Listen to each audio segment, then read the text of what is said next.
Regularly scheduled programming will not be seen at this time, so that we may bring you the following KWQC TV6 special presentation.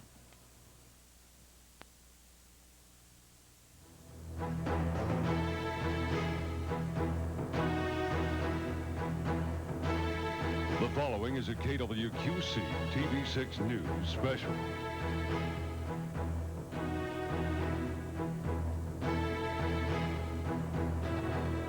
Floodwatch 93, the presidential town meeting.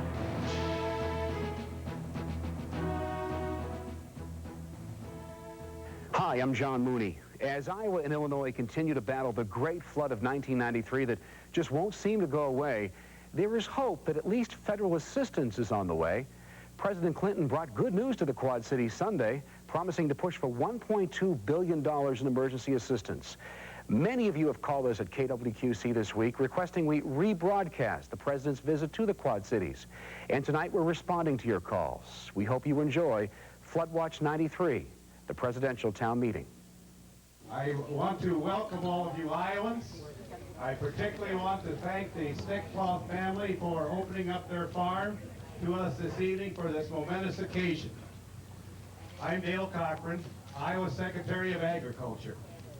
It is with a great deal of honor that I have the privilege this evening of welcoming to Iowa the President of the United States, Bill Clinton, and to introduce to you Secretary of Agriculture, Mike Espy. I have come to know Secretary Espy as farmer friendly. Just last Wednesday, we were flying in a helicopter reviewing the results of the floods and rains in northern Iowa, and we've had a good time to work this out together. He has acted in so many timely occasions to help farmers since he took office just 5 short months ago. Now we have a wider spread problem that we must deal with, and that's why we have our top officials here this evening. Reports have it that in Iowa alone, and I think all of you may recognize these figures, we have 1 million acres of soybeans that have not been planted, and it's really too late to plant. However, some will try planting and will get a definite reduced yield.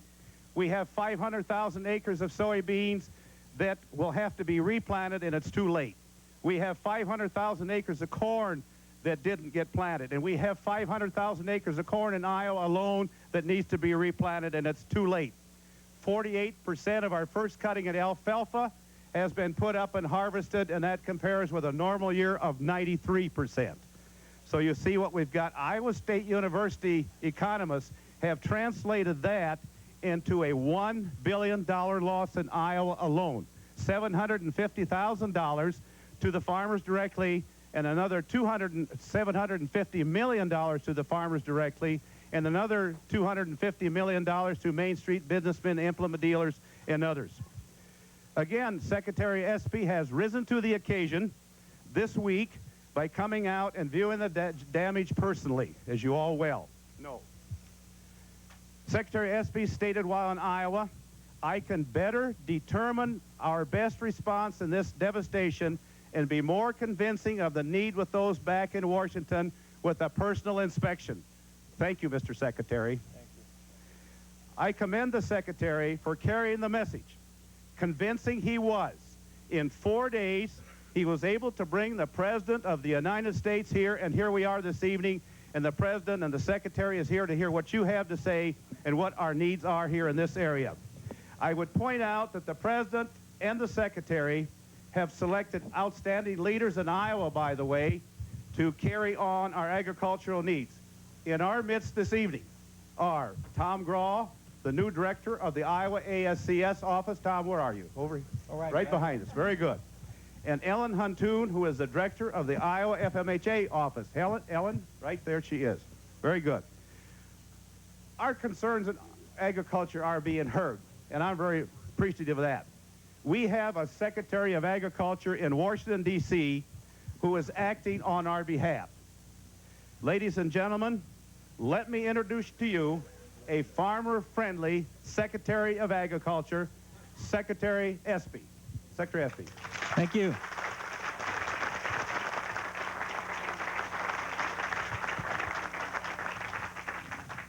Thank you, Dale. To Dale and to the governor, to the members of Congress we have here today, and of course to our president, to the Snecklovs. We thank them for their hospitality.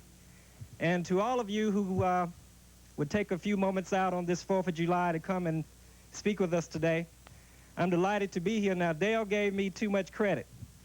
I am farmer friendly, but the president insists that his USDA be a farmer friendly agency. And he also says that I did a heck of a job in convincing him to come. Well, that's not true. Sounds good, but honestly, once I sat in the Oval Office and talked to the president, it didn't take a lot of convincing, because this is someone that you don't have to argue with. This is someone really that you don't have to explain a lot to. He's already familiar with so many rural problems, and he certainly is already predisposed to be farmer friendly and sensitive to the difficulties in the American agricultural sector and also the ranch. So, like they say in the popular movie, we're back. We're here on this Independence Day talking to, Mr. President, perhaps the most independent of all Americans, the American farmer, because every day they have to struggle with the vagaries of the weather. Every day they have to worry about our production cost, and every day, Mr. President, they have to worry about excessive subsidies from other countries. So we're here just basically telling you that we care, we understand, and we really want to be very helpful to you. Now, I promised that I would come back, and I'm glad that I can honor that promise, but I brought some help. I brought with me a gentleman who's the most powerful man on the face of the earth, a gentleman who understands, who is sympathetic. I brought my boss to speak with you today. Ladies and gentlemen, the President of the United States, Bill Clinton. Thank you. Thank you very much. Thank you. Thank you. Folks, this is supposed to be informal, so I'm going to sit down. If you don't mind. That introduction you just heard is a good illustration of Clinton's first law of politics, which is, whenever possible, get somebody you've appointed to high office to introduce you. They'll lie about you every time. I'm glad to be here with your Secretary of Agriculture and your Secretary of State and your governor, my longtime friend. We served together for a long time, and when he got elected governor, he was 3 months younger than me. He displaced me from being the youngest governor. Now, there's 10 or 12 governors younger than we are. We hung around too long and worked ourselves into middle age. I'm glad to be here with Congressman Jim Leach and with Congressman Lane Evans, who's a congressman from across the river in Illinois. I want to say we had some contact with Senator Grassley before I came today, and Senator Harkin called me day before yesterday and gave me a long litany of everything I was supposed to be doing. I said, well, Tom, I don't even need to go to Iowa now. I've been educated, you know. It is true that there wasn't much of a sales job to get me to come here. If you could come to Iowa on the 4th of July or stay in Washington and burn up, what would you do? So I'm glad to be back here. The last time I was in this part of Iowa was when I was on my bus trip, and actually our bus trip went through almost every place that was badly flooded here, starting in northern Missouri and Iowa and Illinois and Minnesota and Wisconsin, and then, of course, we've got some pretty substantial damage in South Dakota also. I am very glad to be back. I want to thank Secretary Espy for coming out here so promptly. I wish I could have come a few days earlier, but the legislative and other schedules in Washington just wouldn't permit it. I do want to say that I appreciate, Dale, what you said about Secretary Espy. One reason I asked him to be Secretary of Agriculture is that he represented a district in Congress that bordered my state. And I wanted to appoint somebody Secretary of Agriculture that actually represented farmers and that had seen crops flood and also seen crops burn, often on the same land. If you hang around long enough, you'll see it on the same land. And we're trying up there to be responsive and to be helpful, and I want to thank all the people here in Iowa and all the people throughout this Mississippi River area who have been very cooperative with us and who've helped us. I came here mostly to listen to you today, but I wanted to talk about, I've got 3 or 4 notes here. I want to just make sure I don't forget to say anything of the things that we already know. We know that the damage to this flood is going to be somewhere in the neighborhood of $1 billion. We feel that it is anyway. I have only $100 million right now in my disaster fund under present law, and I signed a letter releasing that fund before I came out here. There is also a new law which has been passed by the Congress which provides the disaster payments for 1993. It's got about $297 million in it. It is on my desk, and I will sign it as soon as I get back. Don't think I'm derelict. You couldn't get the money. Even if I signed it yesterday, it'll take a while to get. So we're still going to be real short of funds.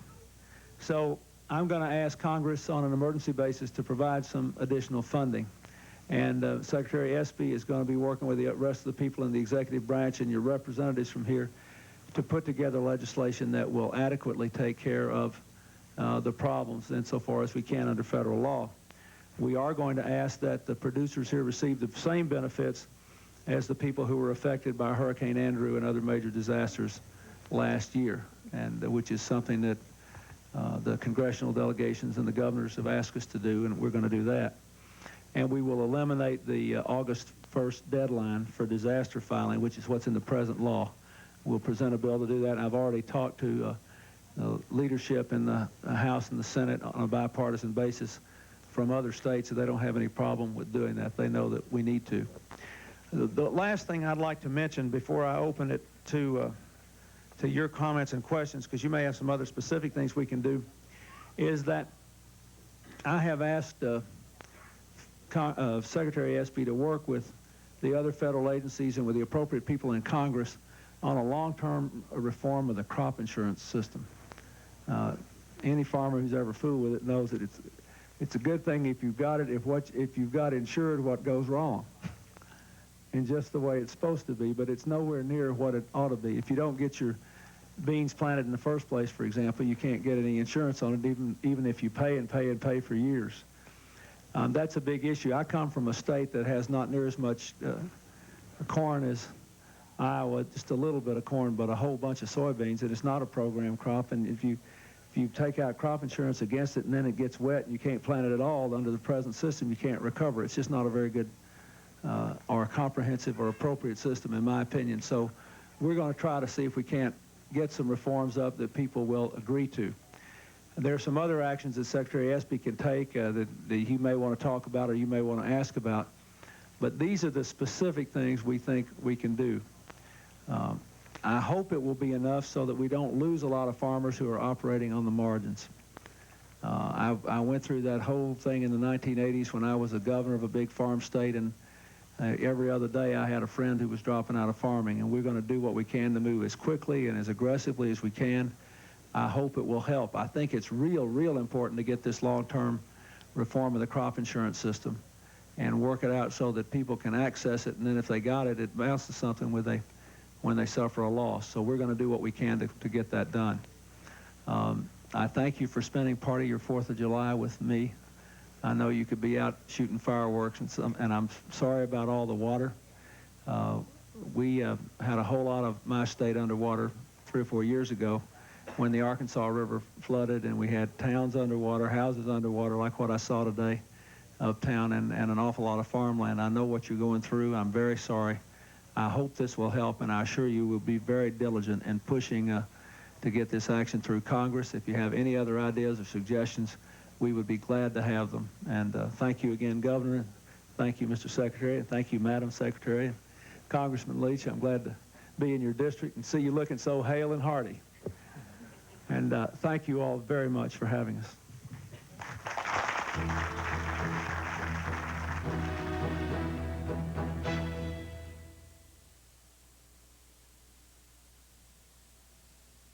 It's here, an event of prehistoric proportions. Lou Jack's North Park Auto Plaza presents Lou Jurassic Park.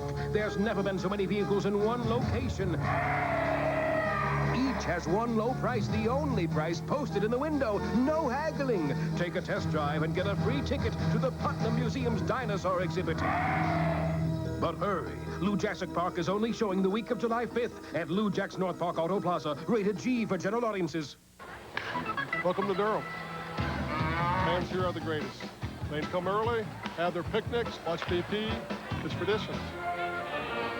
Seeing a lot of those Hardee's picnic packs out there today. 8 big pieces of fried chicken, 4 made from scratch biscuits, 2 large side dishes, and a 64-ounce jug of soda. It's crispy, juicy fried chicken with the taste that strikes out KFC. And at just $9.99. You ready for some real food? Yeah, you're right, Judd. There's no beach traffic. Easy. I want out. There's a Coke machine. Man, I'm so hot. You certainly are. Hot as in sweaty. Hey, so crank on the AC. Air conditioning is for the weak, like yourself. I'm sticking to the seat, like yourself. That Please dog is don't. moving faster than we are. All you guys ever do is complain. Your shoes are pretty. Could someone please fan me? No. Coca-Cola, anyone? Yeah! Thank you, Alan, for serving a purpose in my life for the first time. Well, You're very welcome. Time together. Well, they see this one, and we lined up around the store. Some grocery stores feature a few special prices, but charge high prices on everything else. Ton of stuff. But at Cub Foods, we offer lower prices on everything in the store. Which makes other grocers squirm a bit. Cub Foods, lower prices every aisle, every shelf, every day. Well, first of all, I want to add my appreciation to the president to coming on such short notice to Iowa. Secretary Espy made a very good impression when he was here the other day and visited a farm near Dumont in Butler County. And we appreciate hearing what you said about reforming the crop insurance system, because it's very unfair. We've got farmers that have tried their best, haven't been able to plant a crop, and consequently, even though they paid the premium, won't have any coverage. So that's important. We also hope that the assistance can be similar to what was done in 1988 and 91. When we had similar disasters, the Congress did appropriate additional money and provide assistance to the farmers that are hardest hit. It's not the same as getting a crop, but at least we help people stay in farming in that worst drought that we've lived through in recent times in 1988, and also we had a wet spring and early frost in 91. This is going to be a lot worse than 91, and it could end up being worse than 88 in this state. So, at this point, can I ask one fact question before we start, just for my interest, because we're a little bit further north than my home state. Can you plant soybeans this late here? This is the cutoff. From July, we usually 3 weeks from now, if the land dries off, it's too late to plant, isn't it? Some people have planted as late as the 4th of July and get a half a crop. At this point, it's not worth the risk of planting a crop, and the cost you have of putting it in the ground, you're not going to recover that. So at this point, it's just too late, I think, in the state of Iowa to plant soybeans. There was some corn ground that was switched to soybeans, but it's too late to do that now, too. Are there? Yes. Do we have a hand up here?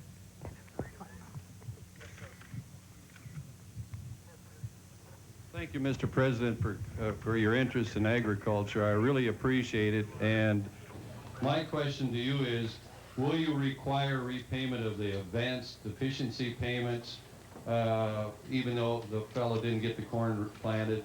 I would think that would be a very great help to those that didn't get it planted, to not have that burden of repayment.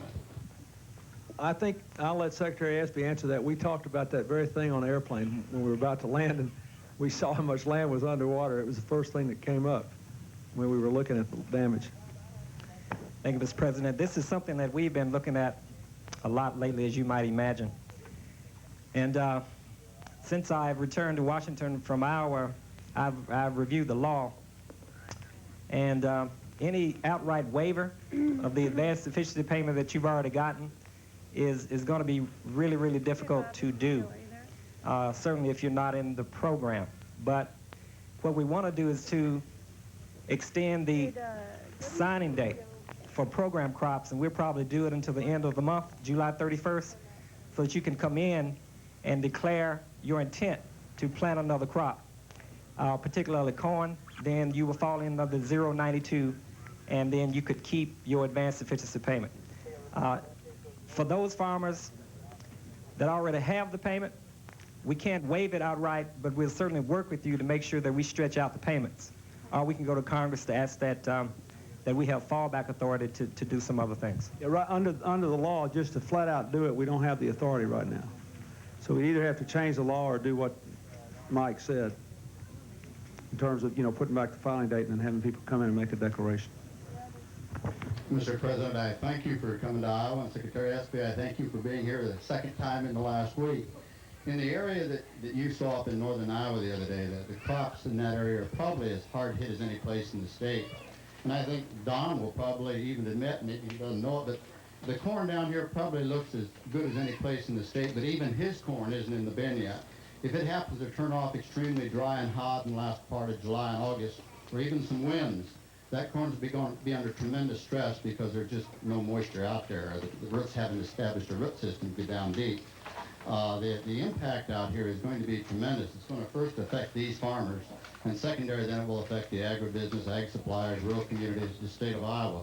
I think a thing that I would like to mention also, Mr. President, is, and I can say this as someone who has farmed for 40 years in central Iowa, there was a time when we as farmers had a little bit of a cushion or margin to operate under. And we'd sold a previous year or two crop at a pretty decent price. Now, I don't know what corn is in this area. I imagine you're closer to the Mississippi. Of course, the Mississippi is closed down now, so I suppose that'll have a negative psychological impact on market prices. But in central and western Iowa, the price of corn is less than $2 a bushel. Many of these farmers have no margin and no cushion left. And it's going to have a tremendous impact on another category. I think we have a problem within a problem. I don't know how correct it is, Mr. Secretary, but they tell me we have about 96,000 farmers in Iowa. And of those 96,000, we have approximately 3,000 under the age of 30. I have a neighbor boy that's 29 years old. He can't compete with an established farmer on that better ground. So he had about 600 acres of that second river bottom ground rented this year. He got 80 acres of it planted, and it's under 6 inches of water today. We're going to lose something, a part of our industry that desperately need the ability to attract young people into our industry. So we appreciate you coming out here. We appreciate you being sincere and understanding the severe economic impact, not only just farmers, but on the whole state of Iowa. It's good to have you here, sir. And let me mention one thing. This isn't a short-term thing, but I think it's an option that we can look at longer term down the road. It's one of the things Farmers Union has suggested in a longer-term approach, and that is assigning a 1% assessment fee on all the commodities traded on the interchanges and earmarking that for a disaster assistance. And at least we're talking about a fund available when these people need it, which is right now. Thank you again for being here, both of you. There's another issue that you alluded to there that I don't have an answer to, but I worked on it quite a lot when I was a governor, and that is the whole question of the small number of young farmers, unless they're just young farmers that farm their parents' land and it's all paid for and they got their debt paid down. The average age of a farmer in America now is pushing 60, just on the near side of 60. That looks younger than me all the time, but still it doesn't quite qualify as young. And we spent a lot of time when I was a governor trying to, work out financing operations and other things for first-time farmers. And Secretary Espy and I spent a good deal of time talking about that. But maybe this is not a discussion for tonight because we're all here worried about the floods, but if you have any specific ideas about kinds of initiatives we might undertake or partnerships with the state for first-time farmers, get young people in or help them get through those first rough years if they got some accumulated mortgage or other debt, I'd really like to know it because I think it's a pretty serious social problem for this country to have the average age of farmers going up every year and almost no young farmers coming in. Mr. President, there is one thing we have a program called the Family Farm Beginning Farm Loan Program, which right now we're waiting for an extension. That authorization, it's financed through the sale of tax-exempt bonds. And we've used it, the Secretary of Agriculture administers it, I have to sign off on each of those loans. It's been very successful and it's going to be really helpful because right now we have several hundred of those loans, I think, that are waiting to be approved. The banks already approved them, but they have to get the Congress has to extend the law. Right now it's expired, and so that's something that could be done that we'd really appreciate. That whole tax-exempt bond law is now part of the discussion now being held on the budget, and I am strongly in favor of extending it. We have a program like that at home that works, and I'm strong for it. I think it will be extended. And it will be made permanent as opposed to extended for a year or so. I think it will be extended. We're trying to make it permanent, and I hope we can do it. Thank you for coming, Mr. President and Secretary Espy. I have a question with the existing federal crop. I've had about 1,000 acres underwater since April, and it's still, most of it is underwater, and I took federal crop out. Of course, most of it didn't get planted. What exceptions can be made in that one rule there? And the other thing is, in 1988, that disaster fund helped out greatly, but your county had to have 35% damage. This time, it's not going to be quite that way. There's going to be isolated cases in every county, and I just wondered what kind of changes could be there also. Mr. President, this is the great irony of crop insurance, frankly, because you can only recover based on crop losses. And if you have a situation such as you have here in Iowa where you can't even plant, then of course you have no crop failure as such, and therefore no coverage at all. I mean, it's incredibly ironic. That's why we need to reform the crop insurance program, and we're really gonna do that. I want to work with you, honestly, to make sure that you are covered under the regular disaster. What the President said basically is that we now have about $100 million in his discretionary fund already that he is going to dedicate to this, and then we have about $297 million or so already in the program. We still don't think that's enough, because that would be tantamount only to about 19 cents on a dollar's worth of loss. We don't think that's good enough. So we're going back to the Congress, and we're going to ask for about 850 or so million more dollars to bring up the total amount available to about $1.2 billion. That'll bring us up to about a 50% coverage loss. And if you have crop insurance, you're going to make out a little bit better, because we do think that we need to provide incentives for those who have gotten in the program rather than those who agreed to opt out. So we'll stagger it, favoring those that had agreed to sign in on the crop insurance basis. Let me just mention one other thing. You asked a question about the county loss thing. That's always been in the federal law, as long as I've been fooling with it. And under normal circumstances, it's a pretty good rule of thumb. You know, for example, if there's a tornado or heavy rains that are uniform across the state. But when you have something that comes directly out of flooding of a river like this, it's possible, depending on the size and shape of the county, that people could be wiped out and could be living just across the county line and their county not triggered. So what I think we're going to have to do on that, I can't promise, but I'm aware of it because I've been through it before. What we're going to do is wait till all the reports come in and we see what the shape of the damage is, and if we've got substantial numbers of people who are really wiped out, who are in counties where they don't have the 35% county loss for just pure geographical fluke, and we need to make some provision for that, and I think we'll be able to. We need to have a crop insurance program with a catastrophic feature to it, and we don't have that now. Illinois, just across the way here, but I'm not from Iowa, but it's been bad over there too.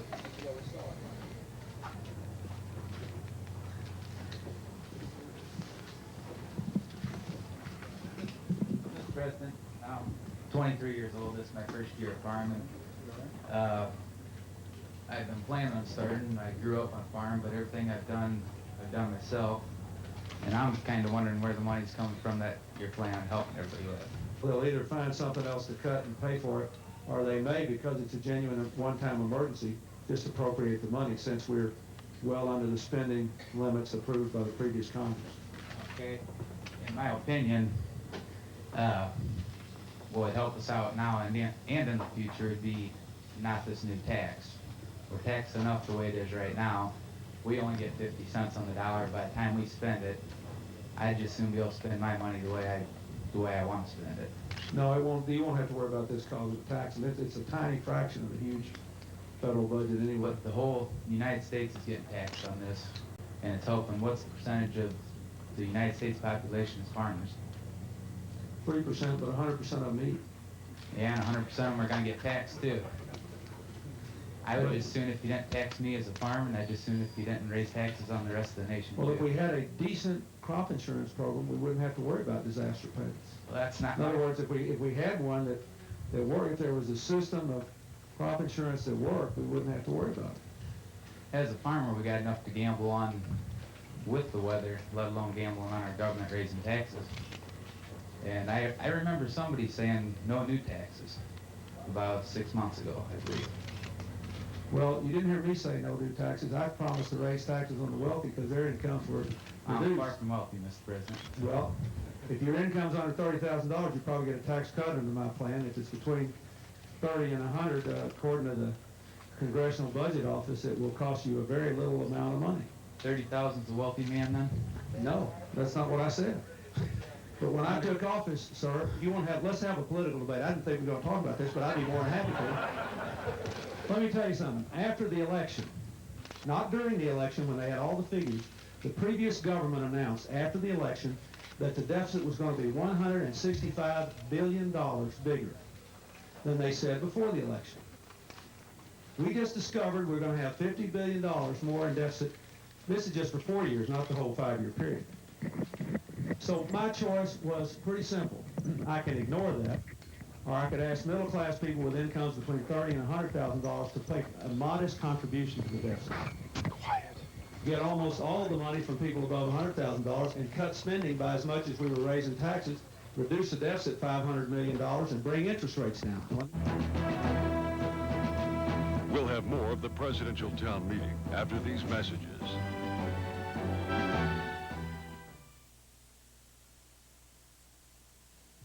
Secondhand merchandise usually means worn out, but not at Office Furnishings by Industrial Surplus. They buy quality office furniture from major corporations around the country, including New York and Chicago. Choose from rows of filing cabinets, aisles of chairs, stacks of shelving, dozens of desks, comfortable couches, plus conference and meeting tables of all shapes and sizes. Quality pre-owned office equipment at reasonable prices. That's Office Furnishings by Industrial Surplus, 2129 3rd Avenue, Rock Island. As the Mississippi continues to break new flood levels, count on KWQC TV6 News for continual Flood Watch 93 coverage. Our team is on the scene live to bring you reports and updates as the stories unfold. Only KWQC TV6 has a flood desk to keep you on top of important phone numbers and information. See firsthand how surrounding communities are dealing with the rising waters and preparing for the tedious cleanup. Count on the news leader, KWQC TV6, for Flood Watch 93 coverage. This year's Rock Island County Fair is really a family affair, the biggest, wildest, most exciting Rock Island County Fair ever. So right now, mark July 20th through the 24th, all 5 days to spend at the fair. Then get to Eagles or the fair office and purchase your 1993 Rock Island County Fair Fun Book for only $10. $10 gets you into all 5 nights of grandstand action, Tuesday night stock car races, Wednesday and Thursday nights rodeos, Friday nights figure 8 demo derby, and Saturday nights thriller demolition. With free gate, free parking, and your fun book, it's a 5-day vacation for only $10. It's a family affair. Thank you, Quad Cities. Once again, you made KWQC TV6 your #1 choice for news. Our news team is happy to serve the community, and our commitment to bringing you the best news coverage is something you'll recognize every day. Because of you, not only is KWQC TV6 the most watched station in the Quad Cities, we're one of the most watched stations in America. Remember, there is a difference when it comes to news coverage. And we thank you for your loyalty to KWQC TV6. So from our family to yours, thanks, Quad Cities. Keep watching. I might say, all the people who talk about how terrible this was, we just had a hearing in the Senate last week, and the people, it was a straight party line vote, voting this bill out of the Senate Finance Committee. But all those people that said the issue was spending in Senate Finance Committee, you know how many amendments the other side offered to cut spending? They said, you know, it's spending stupid, it's not taxes, it's spending. That was their whole thing. 0. Not one. Not one amendment. Because I had taken all these politically tough spending cuts. We slashed education, slashed veterans, slashed agriculture. We cut everything in the world in a wide budget. And I just think this, it was worth it. Get the deficit down. If you don't believe that you should have any tax increase at all, even a very modest one, to reduce the deficit, you're entitled to that opinion. But I think you'll make more money from lower interest rates and you'll pay in higher taxes. And I think it's fair. Not if I don't borrow money. I got my money saved, earning it. I wish the government could. Most 23-year-olds don't have that kind of money. Lucky you, I'm proud of you. I would like to thank you, Mr. President and Mr. Secretary, for coming here. And we could probably talk more about the tax issues, and I'd be happy to visit about the Senate and House version. But I think that in interest of time, we should maybe move on. The other thing I want to say to both of you is thank you so much for being sincere and showing a concern for the damage that we have because of the excess water. That is a short-term problem, in my opinion. And I have 2 boys at home, just about ready to finish school, looking at colleges. I think at least one of them would like to get back into production agriculture. There's many young farmers sitting around here. We have got to do some things.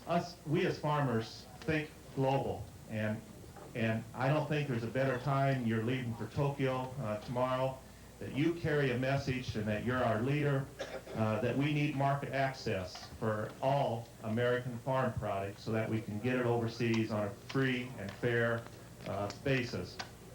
I think that will build rural development, the tax base, jobs, and the list goes on. A second part of that question, and I guess that's really not a question, and I think that you're going to be our leader and carry that message very clearly to them people and as we go into the discussion. The other area that I think you can maybe halt some of the rhetoric that's going around by Mr. Perot and others on NAFTA, I think commodity organizations will get behind your philosophy on trade to them 2 countries. To the south, where their average age are teenagers, there's lots of product that we can get from America down there. But we need some leadership to get that through the Congress and get it ratified. And the commodity groups are going to be behind you. Mr. Secretary received a letter with 40 signatures on from various commodity groups and food organizations. And so I hope them 2 issues that you take very seriously, because we in agriculture need to have the opportunity to get our products overseas on a free and fair basis. Thank you. Yeah, give him a hand. If I might, let me just say one thing, to go back to the comment the young man who just spoke made about the taxes. If everybody in this country who wanted to work had a job, and we had free and open markets in the world, then we could lower taxes and reduce the deficit. That's the real truth. The real answer to this whole issue is how to get growth back into the economy. That is the ultimate answer. It's not to have the argument he and I just had, but the argument is how can you have more people working and have more markets open? And if I might just make 2 comments on that. Since 1987, about 2/3 of the new jobs generated in the American economy have come from expanded trade. That's how you add jobs in a world where you're already a wealthy country and most people are working. I believe, I'm glad to hear you say what you did about the North American Free Trade Agreement. I believe that most of the fears of the American people are not well-founded about that. There are some problems with it. We're trying to get side agreements on labor standards and the environment to make sure the Mexican government strengthens those things. But believe me, folks, anybody wants to move a plant to Mexico and work people for low wages and export products back in here, they can do that today. In other words, if we don't hit a lick at this NAFTA deal, everything that people are worried about with NAFTA can happen today. But before Mr. Salinas became president of Mexico, we had a $5 billion trade deficit with Mexico. Today we have a $6 billion trade surplus. Last month, Mexico replaced Japan as the 2nd biggest purchaser of our industrial products. And you know what it does for you folks here in the kind of crops you raise. It's a good deal. So we're going to try to pass it. The people who are against it are genuine and passionate, and they represent folks just like you who work hard, play by the rules, and get in the shaft. They're scared to death, and they're afraid this will make it worse. But I honestly believe it will make it better. If I didn't think it would be more incomes and more jobs and better for the farmers, I wouldn't do it. And I assure you, when I go to Japan, I'll carry the message you sent me with. Mr. President, if I just might agree with you and also agree with this gentleman that we've done an analysis of the impact of NAFTA on agriculture. And during the midpoint of the implementation period, we will see a $2 to $2.5 billion impact to the positive when it comes to agricultural sales, particularly when it comes to corn, dairy, and beef. We'll see it. So we are absolutely in favor of NAFTA. On GATT, as you mentioned it, the same thing also holds true with the caveat that you mentioned. When it comes to the GATT, we believe in the general theory of the Blair House, the reduction in internal supports, not discussed at the GATT, which we absolutely have to have. Market access market access, particularly to Japan and the EC. We think that in this regard, you know, no deal is better than a bad deal, and we won't give you a bad deal. Thanks.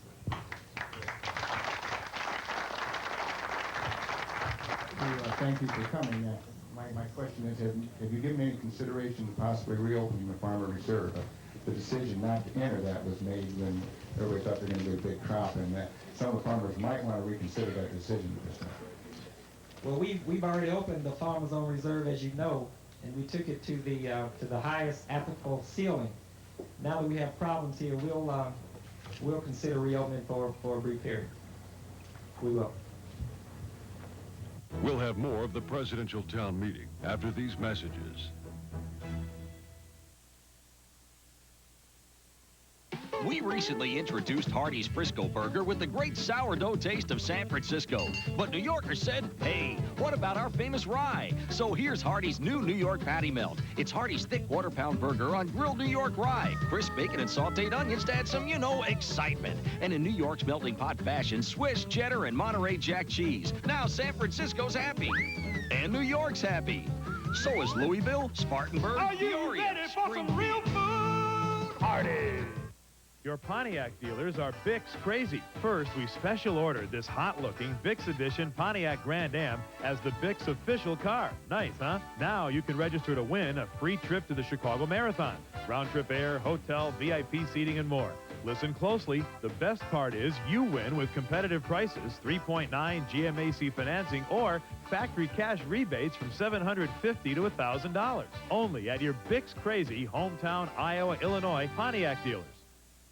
He likes milk and it shows. He's got great muscle tone. He likes milk and it shows. And strong, healthy bones. She likes milk and it shows. Baby, soft skin, bright eyes, a healthy grin. She likes milk and it shows. Milk! It does her body good. With vitamin A to help keep eyes bright, calcium for healthy teeth, and protein to help build muscle. When you drink milk, it shows. He likes milk and it shows. It does her body good. He likes milk and it shows. It does her body.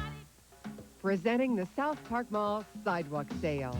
With great buys on clothing for mom, dad, the kids, and other family members. Plus great deals on footwear. On accessories. And much, much more. Shop the Sidewalk Sale Thursday through Sunday at South Park Mall, Moline. And walk away with a good deal. Thank you, Mr. President, for coming out here to the Midwest. My name is Marcus Gums. I'm not a farmer in Iowa, although I have a few mid-plantings up in northeast Iowa. I'm a farmer up in south central Wisconsin, between Portage, Wisconsin Dells, and Baraboo, where the Ringling Brothers started the circus, and where we have the Circus World Museum. I came down here from Elgin, Iowa, with my very special friend Frances Helms over here in the red, white, and blue. She's dressed for 4th of July. And I want to thank that farmer that I called here about 3 o'clock this afternoon. He invited us to come down. So we are here. But anyway, last Wednesday I traveled from Elgin back to the farm in Wisconsin to do some work, and I was very fortunate to spend time with Secretary Espy. He came over to Wisconsin to look at our wet mess over there. Well, the problem that we have is our ground is too wet like everybody else in the Midwest, and I'm sure glad to see a president from Arkansas, because I've argued with these environmentalists and these regulators in Wisconsin for years that we have rights to drain our land under the Swampland Act. They've drowned us out 3 years in a row, and of course we all need to do a lot of praying, Mr. President, for better weather. That's the main thing we need. But we need to do something about infrastructure. I've heard about infrastructure, bridges and all those kind of things. But what we farmers need is to have our lands properly drained for farming. And we don't need wetlands and duck ponds and environmentalists restricting us from putting in tile and cleaning our ditches. Most of us farmers know what we need to do, and we can contact the soil conservation people or engineers and do it right. My family's been farming for 100 and some years. Mr. Luchterhand, after he was 2 weeks out of his job, came to me on behalf of a wealthy industrialist in Madison and wanted to buy our farm that's under foreclosure to bail us out so they could make it into a pond for canvas-back ducks. Now, this land was drained originally, starting in the early 1900s after 1906 by farmers in Cole, Iowa. Came over there, ditched it, and tiled it, and it's been productive. And we've tried to make a living on it. We had 3 bad years, and these bad years have come about because of government regulate and drain it when we don't need it. And I think we've got enough ducks. I think it's time that we tax and regulate these people that kill these ducks unmercifully when it's a waste. They can buy turkey and pork chops cheaper from Iowa. It's more efficient to raise turkeys than to slaughter ducks and let them rot and then worry about the lead shot they ingest. So, what can you do about this, Mr. President? Praise the Lord that you're here with us. Is this thing on? I don't know what to say. You know, where I come from, we grow more rice than anybody else in the country. That we're kind of interested in that market access you were talking about. And the rice land floods anyway, so our ducks don't give us that kind of trouble. I never knew I was supposed to be as hard on ducks. I may have to reassess my position on this. I'm not kidding. I mean, I really am not. We know where I come from, it's a big deal, but it's not a problem because the rice land's flooded anyway at duck season. You want to say anything about the other issue you made? Am I speaking to the duck lovers or the non-duck lovers? Mr. President, I'll just say one word. You raised a lot of issues. First of all, we're coming to a new farm bill that we'll begin discussing next year. And that farm bill will be based on a lot of things. Whether or not we have a gap, the budget situation domestically, but also the environmental situation as well. You know, we have to sit down and talk with everyone interested in getting a good farm bill. The second problem is that I could announce to you that based upon the presidential emergency declaration, we have suspended that, and we wrote all farmers within the nation a letter to give them 30 days for a 4th review, which we are doing at the Washington level. So we're doing a lot, but on your environmental point, we have a bit to do on that, and we'll, as we move toward the farm bill for 1995, we'll keep your points in mind.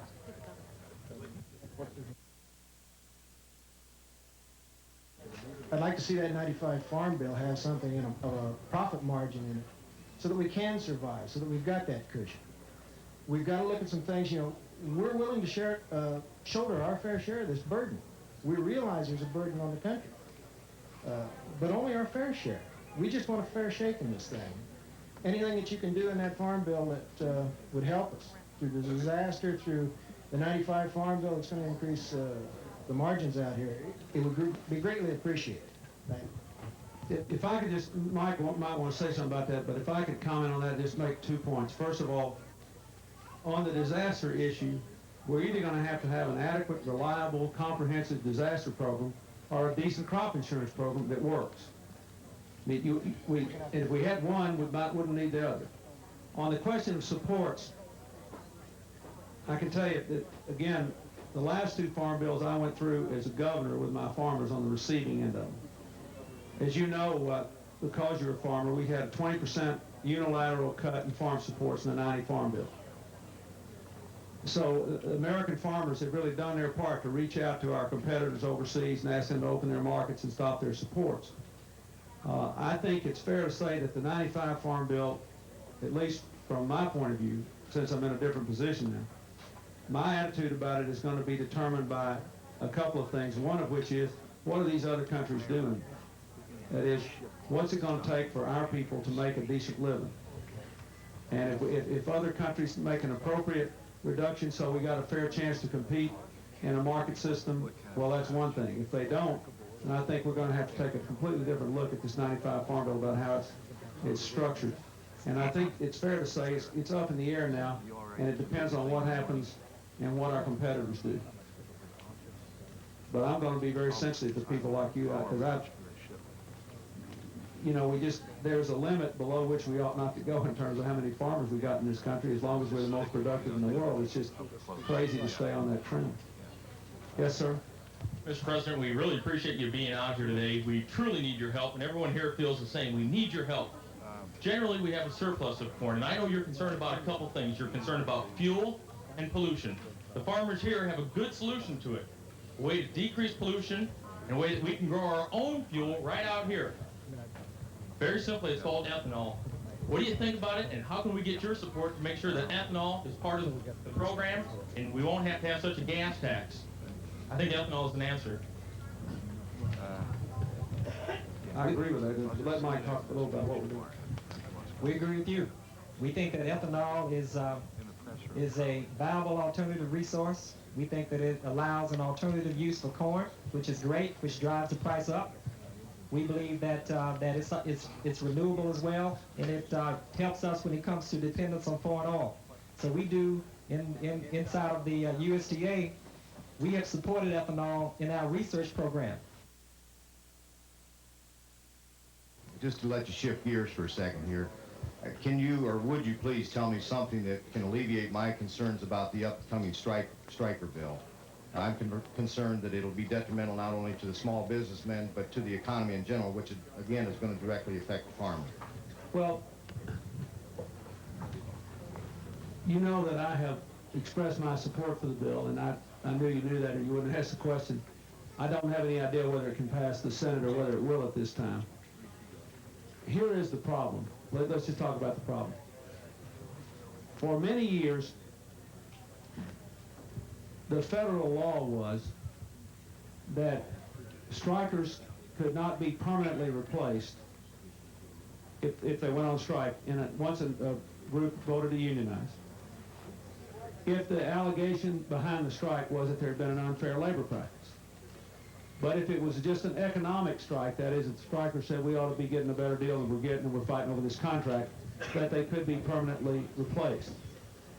That gave the management of unionized firms a little more leverage in dealing with strikes where the argument was wages and benefits instead of they did something wrong to us.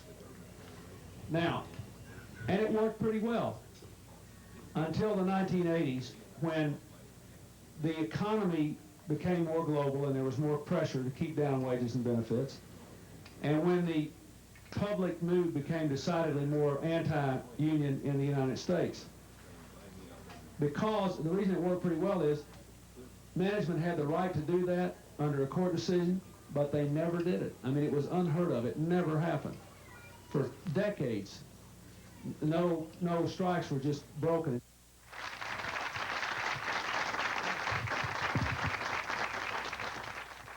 We had some very frank questions, some very frank answers this evening, and I think that it was very meaningful, and I think that from this, as you go back to Washington, you will have a better understanding and can serve the people even better and keep on serving the people as you have in the past. And thank you. I'd like to thank you very much for what you said.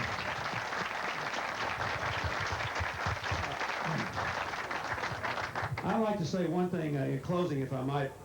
First, I have very much enjoyed being here. I appreciate you taking some of your family time away on the 4th of July to come out and visit about these farm issues. Second thing I'd like to say is I really wish we had more time to do a little town meeting about the larger economic issues like the one the young man raised about the tax issue. This is a very difficult time for this country. And a lot of the decisions that I have to make as president are not simple or easy. Before I became president, I never raised any taxes from anybody to balance a budget or reduce a debt. I lived in a state that had a balanced budget law that made my chief budget officer a criminal if he let 3 months go by where spending outstripped revenues. And where I literally had the power to cut spending once a week if I wanted to keep the budget in balance. And we did what we did while having one of the 5th lowest tax burdens in the country as a percentage of income. So this whole experience dealing with this deficit has been very painful to me. And I guess we split the difference, he and I did, on what we said. When I was running for president, I said that I thought we ought to raise some taxes to pay the deficit down on upper income people, but that we shouldn't raise taxes on the middle class. And I meant it. When the deficit got written up $165 billion, the choice I had was to take the politically difficult decision in the short run to ask for a modest contribution from middle class folks, cut as much as I could in spending without really getting into hurting older people on Medicare or essential investments in education, and takes 3/4 of the money from the top 6% of the income earners in the country. Or stick with literally what I talked about in the campaign and risk not being able to do enough to really get interest rates down and try to get the economy going again. It's a very tough call. It is not an easy call. But as you will see when you read in the papers about this trip I'm about to take to Japan, as tough a shape as we're in, we're doing better than Europe is. They're having negative growth. Japan's got the slowest growth they've had in 40 years. And all these people have been after us for 10 years to get our deficit down. They said, if you'll get your deficit down, we'll do some things, and together we can grow the world economy. So I'm doing the best I can. Believe me, you may think I'm wrong, and maybe time will prove me wrong, but I'm trying to make the best decision I can to create jobs and incomes for the American people so that we come out ahead on this deal, not behind. It is a complicated, difficult time, but the goal ought to be to ask every question in terms of, is it good for jobs? Is it good for incomes? Will it help the economy to grow? Will it help people to have security and health care and educating their children and to make this a stronger and greater country? And on this, the 4th of July, we're always going to have our partisan and our philosophical differences, and that's what makes this country wonderful. But if we can always keep that goal in mind, then when we differ, at least we'll be arguing about the right things. Thank you, and God bless you all.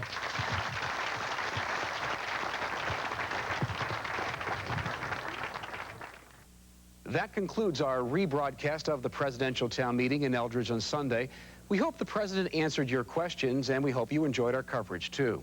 The story of this historic flood and its billion-dollar-plus price tag is far from over. We hope you stay tuned to KWQC for the latest on the flood and its aftermath. Good night.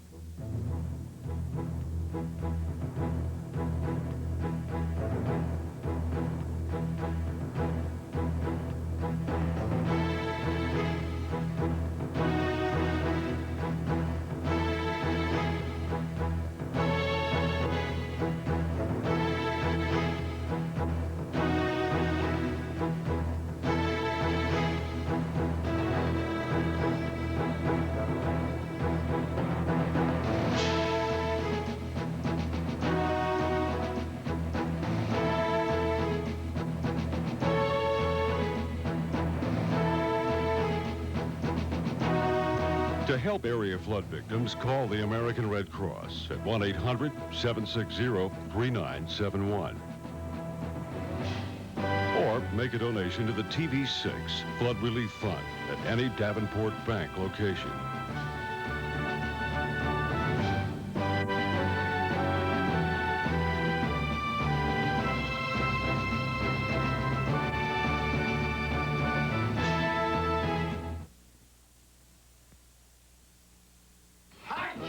Movie Mania returns to the Quad Cities. Hi, I'm Luann Walters of KWQC TV6 News. It's Hollywood and the QCA as the Avati brothers return to shoot yet another movie.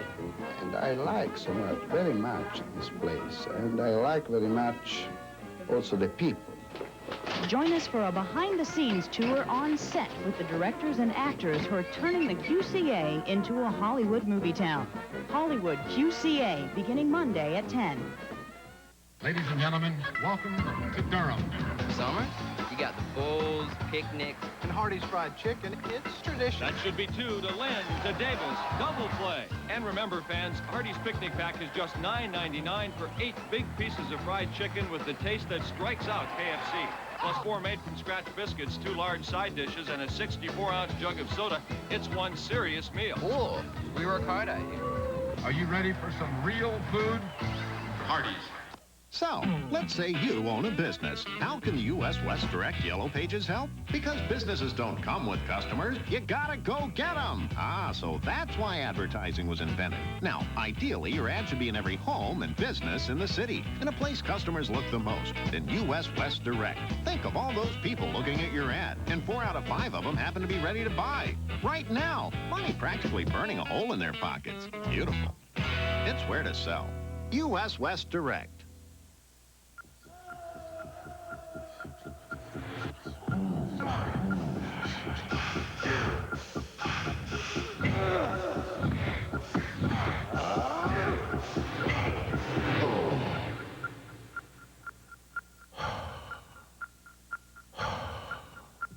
Perfectly clear Everlast sports drink.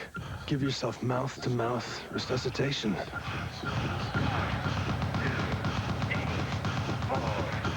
If you really love cheese, McDonald's has something new that's sure to please. Introducing the delicious Cheese Lovers Quarter Pounder with 1 slice of Swiss and 2 slices of Cheddar American. It's a Cheese Lover's dream and a special value now at McDonald's. How do you make the new Cheese Lovers Quarter Pounder even better? Add McDonald's famous large fries and the classic taste of a medium Coke. The Cheese Lovers Extra Value Meal, just $3.29, only for a limited time. What you want is what you get at McDonald's today. Stay in touch with KWQC TV6 by tuning in 87.7 on your FM radio dial. Good evening, I'm John Consider Mooney. it television for your ears. 10 feet of flooding in Keithsburg. The story at 10. Oh, what's the rush, man? I almost forgot. It's 6 o'clock, and today's my 15th wedding anniversary. Ah, you're going out and buy Vera a present before the store's closed? Happy anniversary, honey. Sorry, Sammy. You were saying?